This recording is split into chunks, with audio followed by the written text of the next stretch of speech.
মনোবীক্ষণ polyclinic, চিকিৎসার জগতে এক দশক। এখন এখানে সব বিষয়ে ডাক্তারবাবু একসাথে তলায়।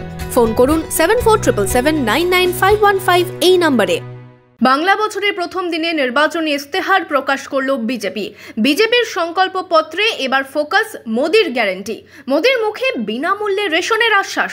अपने संकल्प पत्र के हर बिंदु को गारंटी के रूप में जमीन पर उतारा है। मोदी की गारंटी है कि मुफ्त राशन की योजना आने वाले 5 साल तक जारी रहेगी। हम ये सुनिश्चित करेंगे कि गरीब के भोजन की थाली पोषण युक्त हो। ইস্তেহার নিয়ে শুরু রাজনৈতিক চর্চাও। ইস্তেহার নিয়ে প্রদেশ কংগ্রেসের সভাপতি অধীর চৌধুরীর দাবি, দেশে এখনো দারিদ্রতা আছে, তাই ভোটের জন্য বিনামূল্যে রেশন বাড়ানো হচ্ছে।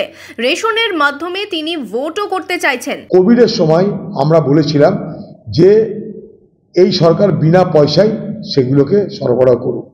এখনো পর্যন্ত মোদি ভোট পর্যন্ত সেটাকে টানবে, কারণ এতেই প্রমাণ করে দিয়েছে মোদি নিজে যে একদিকে তিনি বলছেন দেশের মানুষের আর্থিক শ্রীবৃদ্ধি হচ্ছে, ঘরে ঘরে টাকা কামানোর, ঘরে ঘরে টাকা রোজগার বেড়ে গেছে, সারা দেশে খালি আনন্দ আর খুশি, সারা দেশে গরিবী নেই।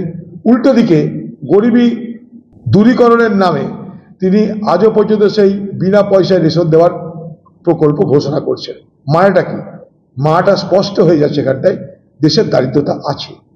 সেই দারিদ্রতা আছে বলেই এখনো তাকে বিনা পয়সায় রেশন দিতে হয়।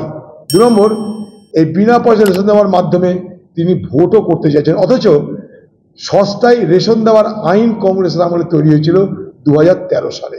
ভোটের আগে ইস্তেহার নিয়ে ময়দানে নেমে পড়েছে সব পক্ষই, তার সাথে বাড়ছে ভোটের উত্তাপও। Bureau report, imagine community media.